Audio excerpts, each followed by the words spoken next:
Ushers, come forward if you would, please, and good morning to you. You have a good Thanksgiving? I hope so. I got to tell you, I love us. By us, I mean Vermonters. So Thanksgiving Day, it's like 8 degrees. There's 2 days, it's 10, 11. Some places got down near to 0. That's the one day. Yesterday, Diane and I were out in Williston, and she made the comment, look at all the people with their windows down. Driving at 37 degrees, and we heard people with shorts going, oh, it's nice to have warm weather back, 37 degrees. I love us, I have to tell you, I just love that. A couple of things for you this morning. When you came in, make sure you're watching the video screen ahead of time to tell you some of the things. You got your invite, your not invite card, but your bulletin card, your information card that tell you some of the things that are relevant for today. Make sure you stop out in the foyer this morning and talk to the folks for Night to Shine. Davises are there. We're ramping up early. As you've heard already, we're going to the Doubletree in Burlington. It allows us all sorts of space and freedom. It allows us to increase a bit. We're being very careful how we increase because we just want to make sure we get it right. But one of the key things we're going to need, of course, are volunteers and specifically buddies. Every participant that comes has a buddy, and we'd love to have you participate. We're doing that earlier so we can help you kind of get ready, give you some dance lessons. You know, some of you might need it. Just get yourselves ready for that. So stop out and talk to them, and just as you saw the video, catch some of the flavor of that night and be a part of it. It is life-changing, and we are honored to be able to get to be a part of that. One other thing, I just want to make a kind of a shout out. I don't know if you follow local sports or not, but I want to just encourage you, if you can, follow and support UVM women's hockey. You say, well, why would that be? I've been so impressed with them. They have come, a couple of their players have been to the church, came to us early and said, we need to do some community service. What can we do? So, we kind of set them up. Every year now, for the past couple of years, they have come to the Thanksgiving dinner and have, just jumped in and worked hard. 9 or 10 of them have jumped in and worked hard. So they are at the Thanksgiving dinner. They worked and set up, and then we reserve a table for them so they can eat, and so they can kind of eat and get out. And so I found out where they went. I went to talk to them, and so I went over to their table and just said, hey, I just want to thank you for doing this. They didn't know that I had purchased a gift card enough to take the 9 of them that were there working to Olive Garden, to treat them, to say thanks back. And so I went over to give that to them and to thank them. I thanked them for their time and being there. And I believe it was the coach immediately just introduced herself, and she said, well, I just want you to know that we're glad to be here. A couple of us were in church this morning. We thought we'd come and be at church, and so we were here. And maybe they're here this morning, or second service or third. But she said, yeah, so we thought you were funny. And I said, well, thank you. My family does as well, but I don't think they mean it complimentary like you do. And so I said, hey, I have something for you. We want to thank you for being here. You can go out to Olive Garden. Immediately I said, who's the most trustworthy here? And one of the girls puts her hand up right away, and we go, and here's what I've learned. The first person to put their hand up, they're not the one, so I'm not giving it to you. And they all go, that's so true, she's the worst. And so they put her hand back down. I get a note this past week to my phone, a text from that just said, hey, Pastor Scott, I can't thank you so much, but thank you for including us. It meant so much for our girls to feel part of a church community. And we were in church on Sunday, and we're paying it forward. We're going to take the gift, and we're going to also get a gift for the people that get the rink in order for us to play. They're the forgotten number, and we listened on Sunday. We're going to pay it forward. I sat there and said, one, for them being here, number 2, that they'd respond and they're engaged. People, become UVM women's hockey fans. Do it. And support them as you can. I just pass it along. What a great group of women, and our thanks for them being able to be a part of us. We're going to jump in our series this morning. Last week we talked about the love of money being a problem. We're in our series called Paying It Forward. Speaking of love of money, this story caught my eye, and you'll probably remember it. But if you want to, we talked last week about the problem with the love of money. That's that lust for money, that having to have more, that drive to figure out how to get more.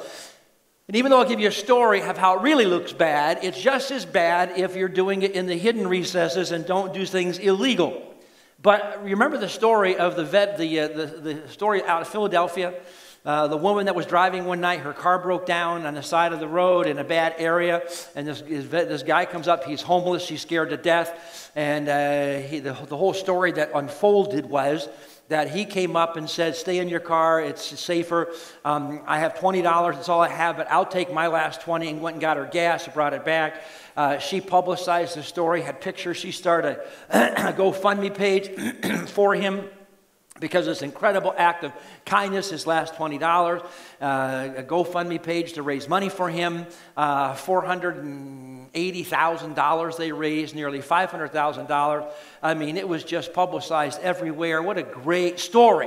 Of course, about a year ago, it comes out that the guy is suing this couple, the woman and her fiance. The homeless guy is suing because out of the $480,000, he's gotten $50,000. So he's never gotten what was promised. And so that's bad enough. Now they have lawyers and they're all, and she's saying, no, we've given him more. So now it's just a mess. And now have you heard the latest news? The latest news, the whole thing was made up from the beginning.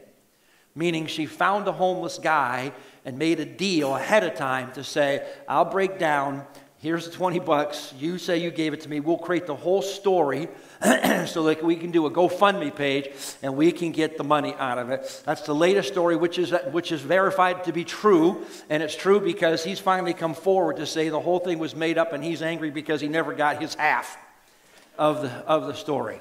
Friends, be very, very careful of that drive for money. Now, admittedly, yesterday we're driving down the road. Diane tells me this story I was going to use, and that is another story of the love of money.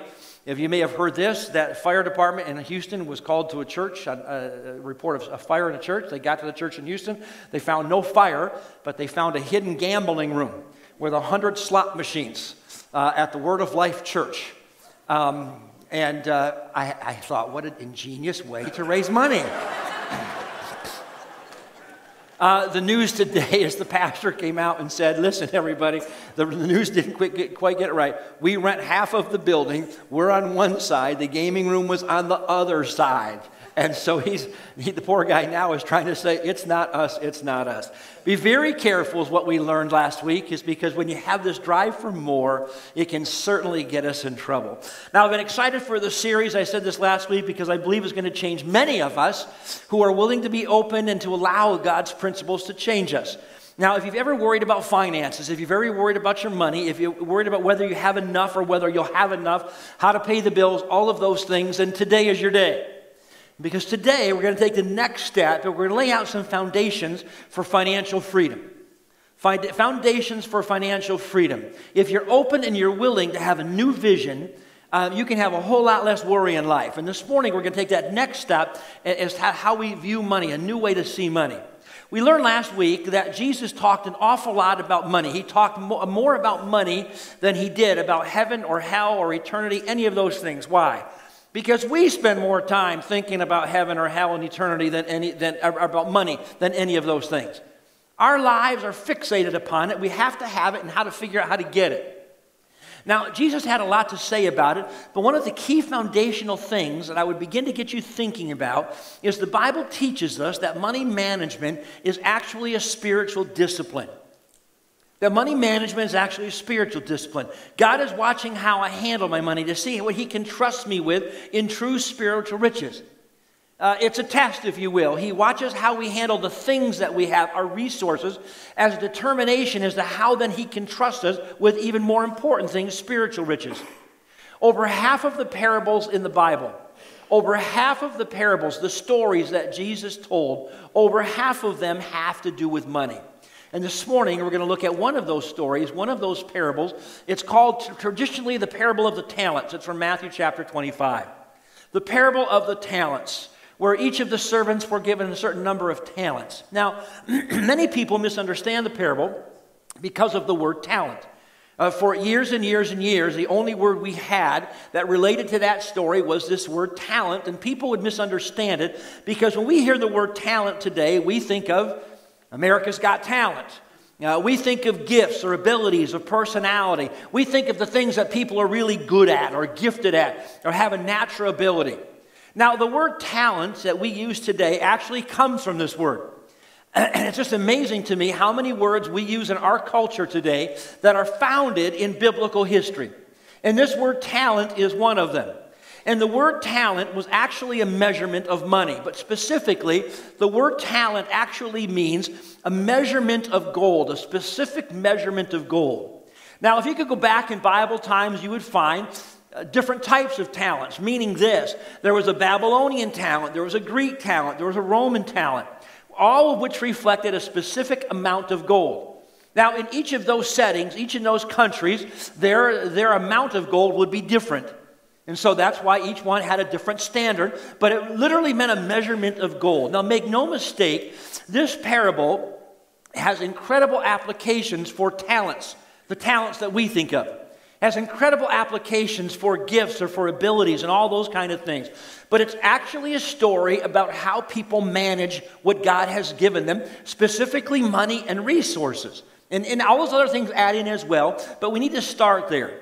Now, the newest translation of the New International Version actually is one of the first that got rid of the word talent. And it actually gives a better word of understanding for understanding the story. And in that translation, it uses the word bags of gold. Here's the story, because we're going to look at it and kind of pull it apart this morning. Matthew chapter 25, verse 14. Again, it will be like a man going on a journey, who called his servants and entrusted his wealth to them. To one he gave 5 bags of gold, and that was where the word talent would have been, 5 talents, or the better translation. To one he gave 5 bags of gold, to another 2 bags, and to another 1 bag, each according to his ability. And then he went on his journey. The man who had received 5 bags of gold went at once and put his money to work and gained 5 bags more. So also the one who had 2 bags of gold gained 2 more. But the man who had received 1 bag went off and dug a hole in the ground and hid his master's money. Now after a long time, the master of those servants returned and settled accounts with them. The man who had received 5 bags of gold brought the other 5. Master, he said, you entrusted me with 5 bags of gold. See, I have gained 5 more. His master replied, well done, good and faithful servant. You have been faithful with a few things. I will put you in charge of many things. Come and share your master's happiness. Come and share your master's happiness. Now, this is a story of a businessman who is incredibly wealthy. We know that by the sheer amount of gold that he's handing off to his servants. He's going away for an extended period of time, so he splits up his wealth between his 3 servants. Now, in those days, there weren't safes. No safety deposit boxes, if you will, no vaults in which to put your money in. So the bottom line is you were the one that oversaw your money. You watched it, you guarded it, you had someone who you trusted to watch over it. If you're going to go on a journey, typically you wouldn't take all your bags of gold with you. And apparently, in this case, he had 3 of his servants that he trusted that he could take his money, divide it up, and give it to them and tell them to watch over it and take care of it while he was gone. So he does that. Now, a key piece of the story is that he expects them to make the most out of what he gave them. He was not giving it to them simply for the sake of locking it away. Because think about it. If he wanted that done, he could do that. If he wanted to go dig a hole and bury it someplace, so for safekeeping, he could go dig a hole and bury it. Because a lot of times we look at the story and we think, well, the one guy was just trying to be, prudent, trying to be precautious. If he wanted that, he would have done that. He would have gone on the night somewhere. He would have dug a big hole. He would have buried it. No one would have known except for him. It would have been safe. That was not his intent. When he gave it to his servants, he would expect them to do what he would do because they knew him. They knew how he invested. They knew how he used his money. So he would expect them to go and do the same. After a long time, he returns, the text says, and it was time to settle accounts. You can think about it. If you've got your money invested out there different places, you'd come back and say, listen, I'm back, and you got a little time to gather everything up, so we'll settle accounts, and we'll see how you did. We'll see what return you got for me. So they come before him. He said, how did you do? And they tell their story. Guy number 1 comes before him and says, hey, listen, I got a good report. Second guy says, I've got a good report. For the last guy, not such a good report. And then Jesus takes this story and actually gives us some spiritual truths. Now let's settle something. We're going to look at this story. We're going to tear it apart. But let's settle something right up front. It's easy to say, and I've done that as I looked at the story through many, many years. It's easy to look at the story and say, well, the poor guy only got 1 little bag of gold. What are you going to do with 1 bag of gold? I mean, it's easy to look at this and say, man, this guy got 5, he got these 2. But, man, the last guy, he got so little. I mean, what can you do with so little? You know the old adage, it takes money to make money. And so the thought process that many would have would be, well, of course you can go make money if you're starting off with money that you can use. But it's pretty hard to go make it when you have so little. So the poor guy, he didn't have 5 or 2. What can you do with just 1? Well, we're not exactly sure how much a talent measure was in Jesus' day that he was referring to. Because don't forget, you had different talents of that day. So he could have been referring to a number, but we'll give you the 2 that we would expect he would be referencing. And so depending upon the talent that he was, again, speaking of, or measurement, we believe this. There would be a range in dollars. Let me put it this way. If he was using a Roman talent, he would be using a talent that would be the equivalent of 71 pounds of gold. A Roman talent would be 71 pounds of gold. If he was using the open talent frequently used in the business day, it would be about 130 pounds of gold. So we're thinking it was the Roman rule of talent, which would be about 71 pounds. So that would mean that the guy that got 1 talent would get between, now this is a range of course, because we're not exactly sure, but I'll give you the lowest end of the range and the high range. That would mean that this guy that got the 1 talent got between $1.4 million and $2.5 million. He got between 1.4 and 2.5. Oh, the poor guy. Because, that's perspective. You see, a lot of us misunderstand the story because we think of, well, he got 1 talent. It's like the guy gave him a coin. Hey, here's a coin. Watch the coin for me.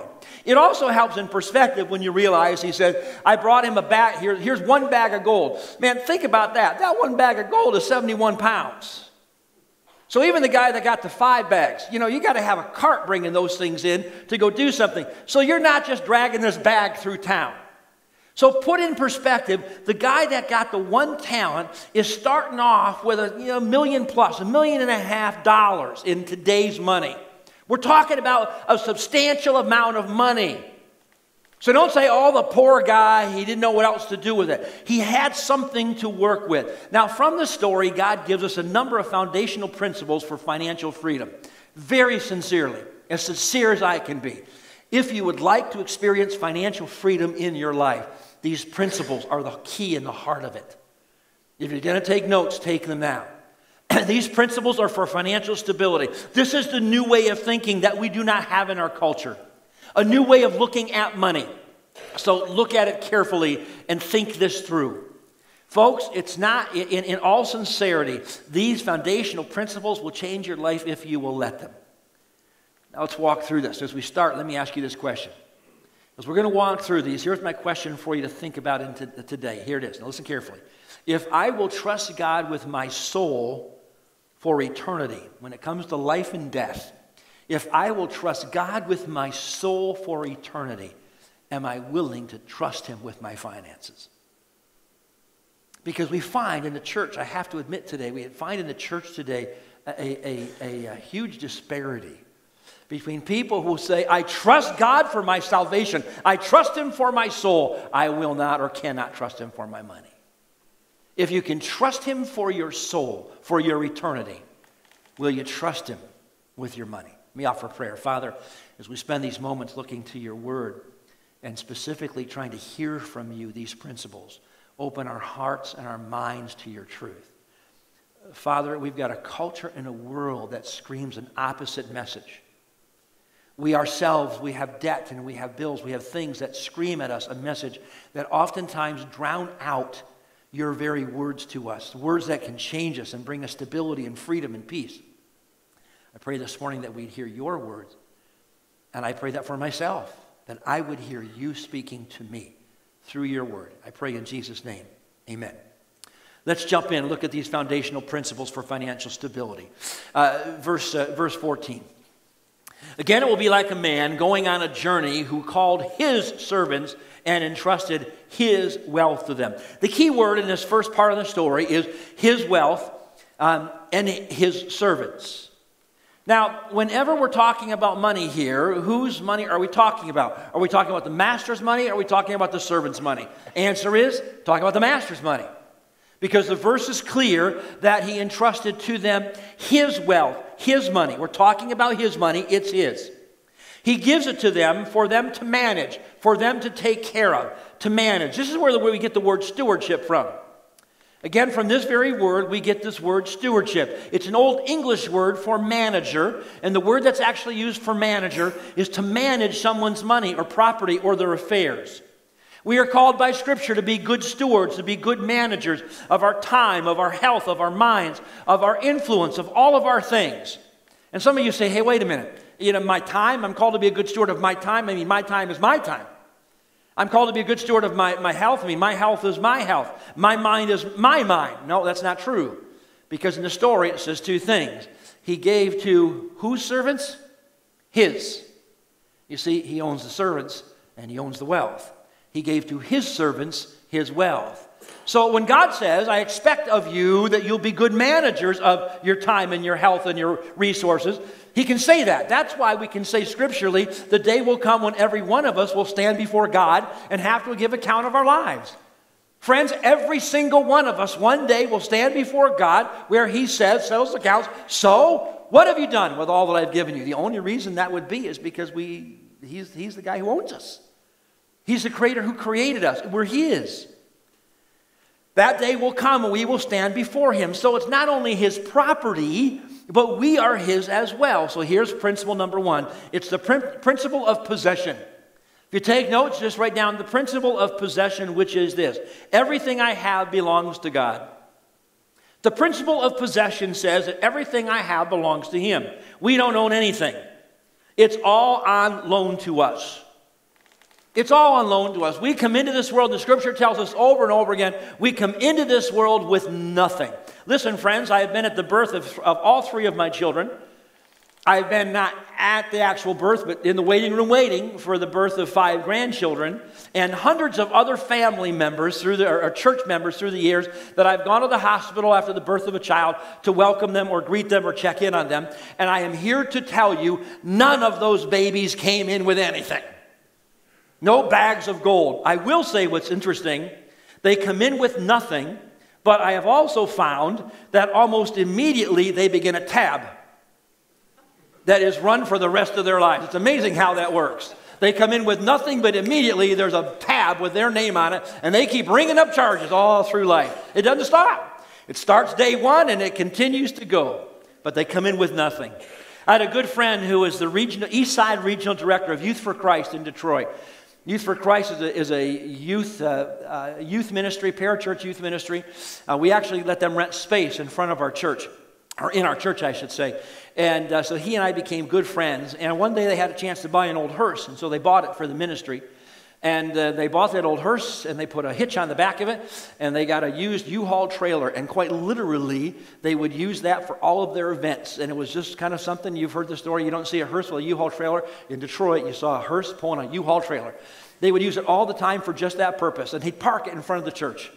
And I live right around the corner, and we talked to people, and they would say, what is the deal with the hearse and the U-Haul? And, we would kind of laugh and joke. Now, listen, even if all hearses, could pull a U-Haul trailer, the trailer would be empty because you can't take it with you.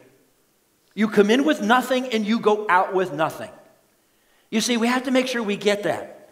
We only get to use it. Now, here's the point. We only get to use it for a while we're here, and then, listen, and then we hand it back to the master for him to reallocate somewhere else. You get that?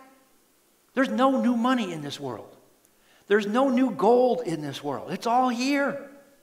And so when we're here, we get to use it. He puts it in our hands. He allocates it to us, a certain amount. We get to use it. But when we die, all that we do is hand it off to the master to reallocate as he sees fit. The problem is, because it's a long-term loan, we begin to think it's ours. See, here's the problem. Because it's a long-term loan, we begin to think it's ours, right? See, if it's a short-term loan, when somebody walks up and says, hey, can I borrow $50? Sure, here's $50. I'll pay you tomorrow. Well, we pay it tomorrow. It kind of comes quickly. But those long-term loans, they're a little tougher. Let's say that you have a house. Not me. Let's say you have a house on Lake Champlain. You have a lovely, gorgeous house on Lake Champlain. You come to me and say, hey, Scott, listen, we're going to be out of the country for the next year. And this house is gorgeous. It's twice as big as what you have. It's over the lake. It's got a pool, the whole 9 yards. We want you and Diane just to come stay in that house. We'd rather have it occupied. Just stay in the house, and you're going to love it. So we say, man, okay, thanks, that'd be great. So we move out to the lake, and we're enjoying the lake house. About 10 months in, you give a phone call, say, listen, I thought it'd be a year, but you say it's not going to be, it's going to be at least 2 years. Are you good with that? Well, all right, yeah, we'll get through it. So 2 years. We go, that's fantastic. And so we're there for 2 years. Then you call back and you go, hey, listen, it's going to be at least 2 more years. So 2 years in, it's going to be 2 more years. You go, no problem. We made a few changes. We think you like them. We think you like them. We changed a couple paint color changes, things like that. And you go, yeah, that's fine. We had a couple of dings, but I patched them up. That's great. Planted a garden. You're going to love the garden. Oh, that's great, thanks. Yeah, put some new full furniture out there. Man, it really looks nice. Man, thanks, Scott. And you guys just enjoy yourselves.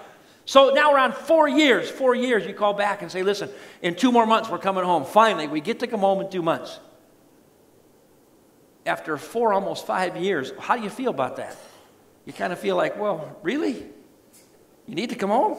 I mean, really, isn't home wherever you're at right now? Why? Well, because it's been so long term that it becomes familiar. It becomes ours. And all of a sudden, we're making a battle that says, well, we made a lot of substance. The possession's 9/10 of the law. Because where have you been all that time? See, the long-term loan kind of clouds the issue. We tend to think, because it's been such a long time, that it's really ours. Friend, a lifetime is a long time, and it's still on loan. And when we check out, we hand it back to the master. That's as simple as it gets. If you would remind yourself of this truth every day, you will worry so much less about money. Let's keep going, verse 15. To the one he gave 5 bags of gold, to another 2 bags, to another 1 bag, each according to his ability, and then he went on his journey. So one guy gets 5, one gets 2, one gets 1. And don't forget, numbers are 1.4 million. This is the low end. 1.4 million, one guy gets 2.8, one guy gets 7 million. Just to keep it in perspective. And then the master goes on his journey. Here's the second principle. This is the principle of allocation. The principle of allocation. God allots his money in different amounts. God allots his money in different amounts. Everybody gets different amounts. That's obvious. Look around us. Look around us. We all are not equally wealthy. We have different amounts of money, different levels of wealth that we live with. Now, what's the point? We don't get the same. That's the point. But we all get something. The point of it is we don't all get the same, but we all get something. We all have been giving something, no matter how little or how big. We've all been giving something that God then says, the master says, you take and manage this well. Then in the story, the master leaves and they are about to go get on with what they're going to do. And that's where we pick up in verse 15. Each according to his ability is how the money went. He went on his journey. And then he went on his journey. The man who had received 5 bags of gold went at once and put his money to work and gained 5 bags more. And so also the one with 2 bags of gold gained 2 more. But the man who had received 1 bag went off, dug a hole in the ground, and hid his master's money. Now remember this. Money is a tool to be used. If you're taking notes, jot that down. Money is a tool to be used, not something to be loved. People are to be loved and not used. Keep those two things separate, because if you cross them, you're going to be in trouble. People are supposed to be loved and not used. If you get those mixed up, you're going to start, if you start loving money, you're going to start using people. You ever gotten used by somebody for money? First of all, if you're a parent, the answer is yes, you have. That's the way that it goes. But we've all been used at some point in time where someone just not quite so authentic. Maybe it's a friend or a spouse or your children, coworker, using you for money.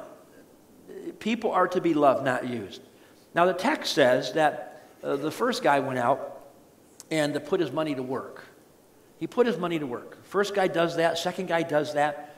Puts his money to work. He sees it as a tool. And then the third guy goes out and buries it. Point is this. You get to choose what you do with what you're given. You don't get to choose with how much you're given, but you get to choose with what you do. God will not hold us accountable for what we weren't given, but He will hold us accountable for what we have been given. You get to choose. And let's be honest, friends, there's a lot of choices. You can waste it, you can spend it, you can hoard it, you can hide it, you can invest it. And now I'm not just talking about money. I'm talking about your gifts and your abilities. You get to choose what you do with them. You are given, you are allocated. God has allocated to every one of us something to be used for His kingdom. When I was in college, I had a very good friend, Christian guy, grew up in a Christian home. I'd been to his home. I'd been to his church. This guy had a set of pipes on him. Man, he could sing. I mean, quite honestly, if there was an American Idol back then, he would have been on it. This guy, when he got up to sing, everybody stopped. He sang in college some, and everyone stopped. Every music group on the college campus tried to get him. He had that ability. On top of that, not only was it this deep, rich baritone voice with incredible range. I mean, he could sing anything, but on top of that, his mom had taught him how to play the piano. She was an accomplished pianist. He, as well, could sit down at the piano. He couldn't read music, but he could play anything. I mean, if you sat there and said, hey, just hum a little bit of the tune, he'd just listen and he'd get it. So he could sit down and he could play anything at a keyboard. I mean, leading worship, whatever, he'd just start to play and sing. It was absolutely incredible what God had given him. Never did he use it for the kingdom. He sat in church after church after church most of his life, never ever using the very gifts and abilities God had given to him. Now, when I stand before God, I'm not going to have God look at me and say, Scott, give me an account of what I gave to him. God is going to say, Scott, what did you do with that high, squeaky voice and that fast talk that you had? What did you do with that I gave to you? And I'm going to say, God, here's what I did with it. So you're not going to be accountable for anybody else. So don't look at what everyone else has. Oh, look what God gave them. No. What has God given you to use? You're going to be held accountable because he allots it all differently to each one of us. Verse 19, after a long time, the master of those servants returned, and then he settled accounts. The master came back and said, it's time to settle up and see how you did. Here's the third principle to write it down. It's called the principle of accountability. The principle of accountability, one day, God will settle accounts. So friends, you got to make sure you get this. You want to start thinking about how to change your life, how to live. Now get this right. If I am God's and everything that I have is his, then there's going to be accountability. There has to be. Where God says, well, what did you do with all that I gave you? Romans chapter 14, verse 12. So then, each of us will give an account of ourselves to God. All through Scripture it says the day will come when every one of us will give an account to God with what we have done with our lives. It's going to happen. It's a sure thing. We're going to stand before him. So the master says to each of the three servants, so how did you do? Verse 20. The man who had received 5 bags of gold brought the other 5, said, Master, you've entrusted me with 5 bags of gold. See, I've gained 5 more. His master replied, well done, good and faithful servant. You have been faithful with a few things. I will put you in charge of many things. Come and share your master's happiness. The first guy has a good ROI, return on investment. He stands before the master and says, look, you gave me 5. Look what I did. I've got 5 more. Second guy gets up and he has the same story. The man with 2 bags also came. Master, he said, you entrusted me with 2 bags of gold. See, I've gained 2 more. Listen to his words. His master replied, well done, good and faithful servant. You've been faithful with a few things. I will put you in charge of many things. Come and share your master's happiness. Notice, now just real quickly, notice it's the same response. It's not like the guy who had more, he goes, wow, you've got so much more. No, both were faithful. Both got the same response. Well done, good and faithful servant. It's not about the amount. Then comes guy number 3. Not such a good story for guy number 3. In verse 24, then the man who had received 1 bag of gold came. Master, he said, I knew that you were a hard man, harvesting where you have not sown and gathering where you have not scattered seed. So I was afraid. And I went out and I hid your gold in the ground. See, here's what belongs to you. His master replied, you wicked, lazy servant. You knew that I harvest where I have not sown and gather where I have not scattered seed. Well then, you should have put my money on deposit with the bankers so that when I returned, I would have received it back with interest. Now just think about this real quickly. This guy does nothing with it. He doesn't use it. He doesn't abuse it from that perspective. And then he blames the master. He says, hey, I'm the victim here. It's actually what he says. The master looks at the other 2 guys and says, hey, well done, good and faithful servants. This guy comes and he goes, hey, I buried it, but it's not my fault. You're the one who made me bury it. He's the victim. He goes, I'm the victim here because you scare me. You frighten me, and so this is the best I could do. We do this all the time today. People mess up their lives and we blame the parents, we blame the government. People make these huge mistakes. Oh, it's not my fault. It was in a bad environment. Look what people forced me to do. God didn't cause you to max out your credit cards and everything that you want to buy, every time it comes on sale. God doesn't make us go out there and buy a car that we can't afford. He doesn't make us go buy a house that we now have to make huge payments on that we can't afford, that we're drowning in debt. Here comes principle number 4, and that principle is utilization. Utilization. It means this: I must utilize God's money wisely. The 4th principle that we see from the story is that I've got to use his money wisely. He gives it to us, he entrusts it to us, and he expects us to use it wisely. God expects me to be careful with how I handle his money. Not hoard it, not sit on it, not waste it, not bury it, but to use it. Don't forget it's a tool. And this is the point of story I got to tell you that's always bothered me. I grew up in church. I grew up in Sunday school. I grew up reading these stories. And this is part of the story that has always bothered me. This guy, now think about this. This guy is conservative. Let me be careful here, but this guy actually is many of us. I mean, because we like to be conservative. We're going, you know what? It's a risky market out there. I can show you some friends of mine that lost half of what they had in retirement and accounts during the recession last time when everything dropped. So a lot of us would just say, we're just going to be cautious. We got, 1.5 million. That's a pretty large sum. I don't want to lose that. So I'm just going to be real cautious here. I'm just going to bury it, just protect it for the master. This guy is just being cautious. And what's the master's response? Let me read it for you. You wicked, lazy servant. Wicked? That's always bothered me. Doesn't that seem a little harsh to you? I mean, when I think of wicked, I think of wicked people. I think of murderers, rapists, child molesters, sex traffickers. Wicked. Not a guy who just buried his money in the ground. And God says, you wicked, lazy, you lazy servant. He uses the word wicked. Go look it up in Scripture and see the definition, how it's used through Scripture. It's not good. And this is what God calls him. But God says, listen, I got news for you.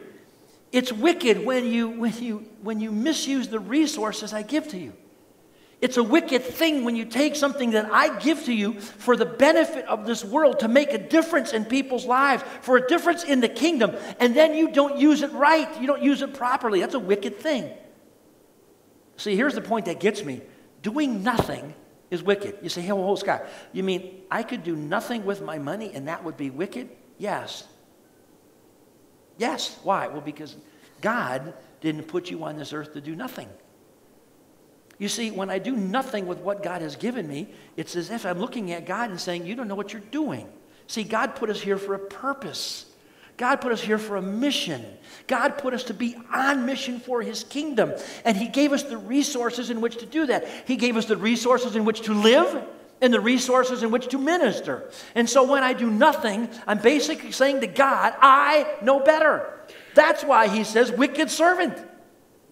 Because I gave you that money to be used. Now pay attention here for these next few minutes. In this, not like you before where you haven't been paying attention at all, but pay attention now. Now, in the story and in real life, which person is the person who tends to play it safe, cautious, and do nothing? Now, think about this. In this story and in life, who are the people oftentimes that tend to be really cautious, to play it safe, and actually do nothing? It's usually the one-talent person, which meaning it's typically the person with less. Oftentimes, it's the person that sees themselves as having less than everyone else. They're the ones that tend to be the cautious. I'm going to be careful. I don't want to waste this. I don't want to lose this. And so it's the one who, in comparison to others, oftentimes feels like, well, I don't have much. And so I don't have what they got. I don't have as much to operate with as they have. So I need to be very careful. Now, next question.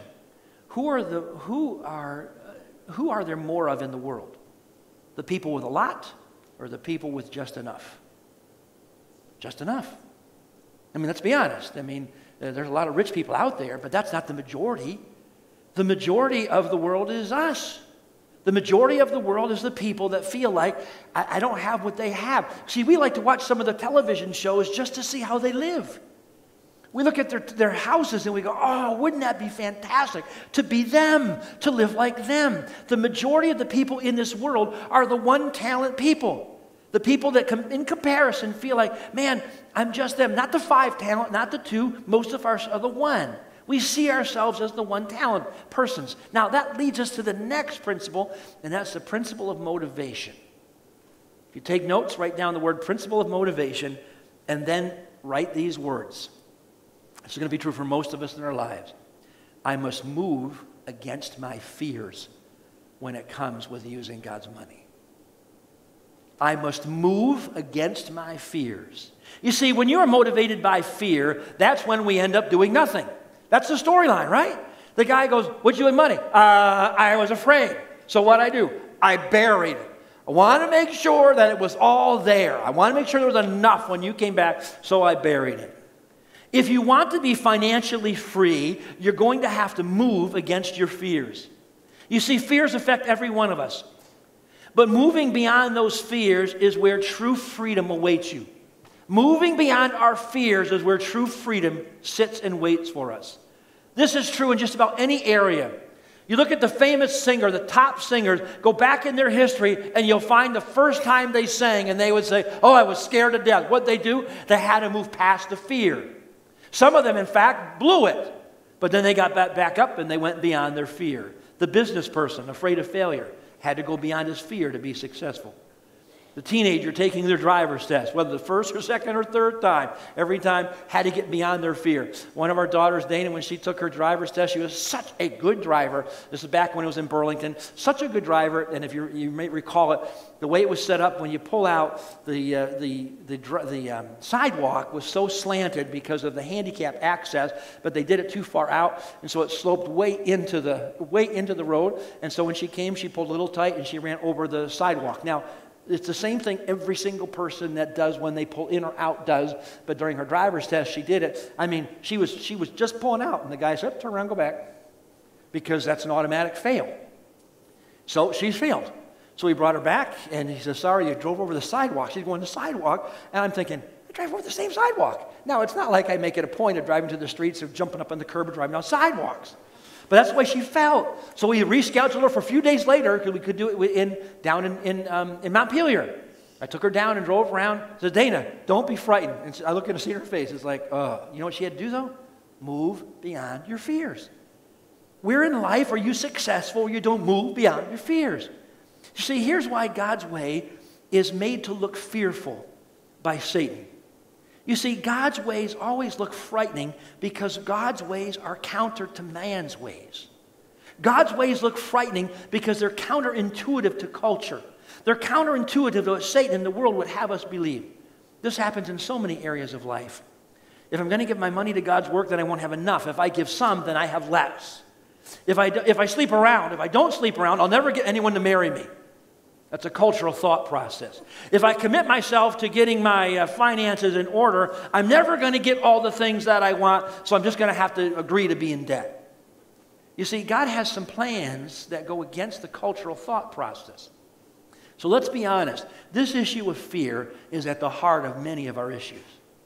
Whatever area in your life where you want to do the right thing, but because of fear, you find yourself not doing it. What might that be? What might that be? Run to God with that fear. Moving beyond those fears is where freedom comes. Maybe it's an area in your past. Maybe it's something that somewhere failure you're stuck in.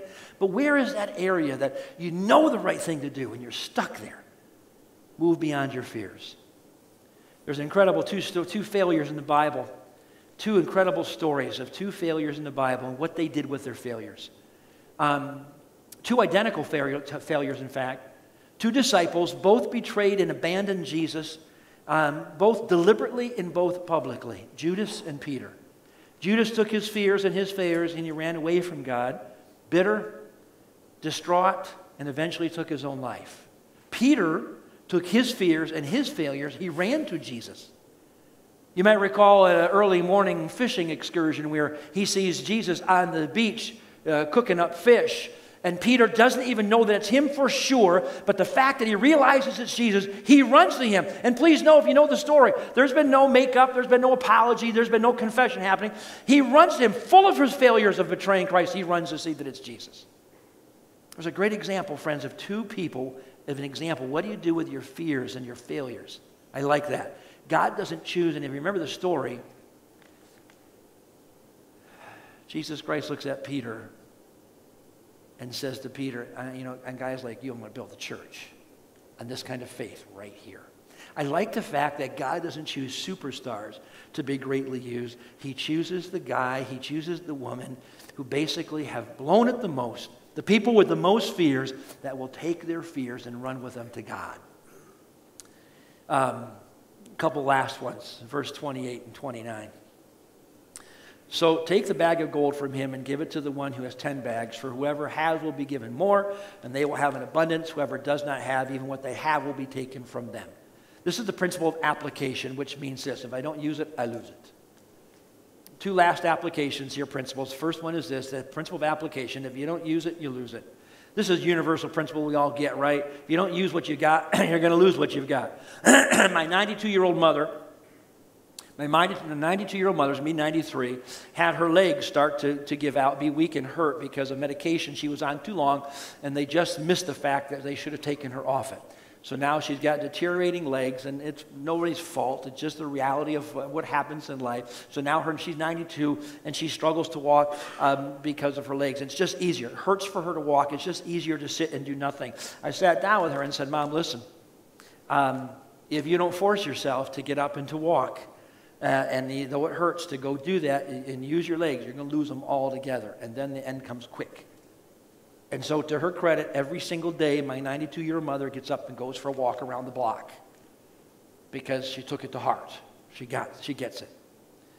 This same woman will watch television, see these pills for she's getting forgetful, and she doesn't want to have Alzheimer's, and so she wants to keep that away, if you will. And so she sees these pills, and I was down there just this past a couple weeks ago, and with my sister talking to her, and she said she sees every pill she sees. She says, maybe that would work for me. Maybe that would work for me.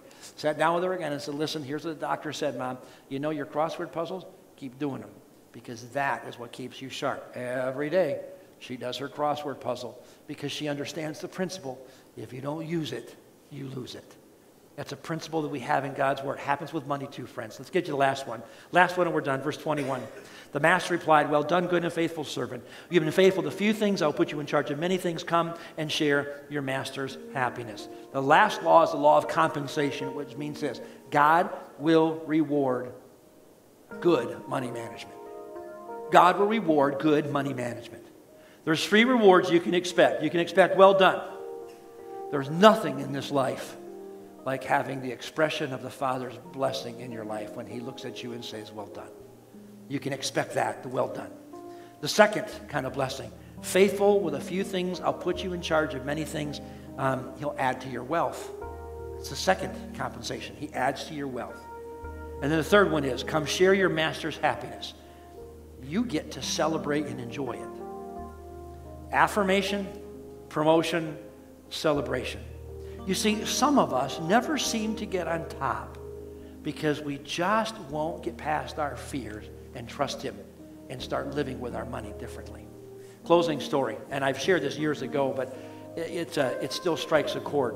Rick Warren is a pastor of one of the largest churches in the U.S. and in Southern California. He came out with The Purpose-Driven Life, the book that he printed, which has now made millions upon millions. I think it's upwards like $60, $70 million that he has made from that. He was in an interview, and the reporter said to him, why would God choose you, of all people, to make you, to give you a $60 million, or whatever the $1 million was at that point, book in return? And with humbleness, he simply said this, I think it's because God knew He could trust me with the money. He said, when I was making $100, I practiced a 10-10-80. I gave God 10%. I put 10% in savings, and I kept 80% to live on. I did that when I was making $100. I did that when I was making $200. I did it when I was making $300. And in fact, the more that I got, the actually more that I actually gave away, and the less that I lived on. But I've done that my whole life. And here's the story. You can look at his financial record, and you'll see that this book has made millions of dollars. He has since, in the past years, that doesn't take any salary from the church at all. No salary. He said, I'll take care of myself. And of course, you'd say, well, of course, you got a book that's worth $60 million. If you look at it, he's given all that money. He's given it all away. All away. All the money that comes in, he gives out. He sends it out. Because he said, listen, I just practice the principle, and I stay true. God takes care of the rest. What a great lesson. But he said this, I think God blessed me because He knew that I've been faithful in the little things all these years, he could trust me even if he made me rich. And by standards, he says, I'm rich, but yet I've given it all away. You can trust God. Stand, please. Let's pray. Father, every one of us in this room have talents. What are we using? What are we doing with them? How are we using them? Remind us again, Lord, of a new way to look at money. Go beyond our fears and to recognize that we can trust you. Dismiss us in your grace. Amen. God bless you.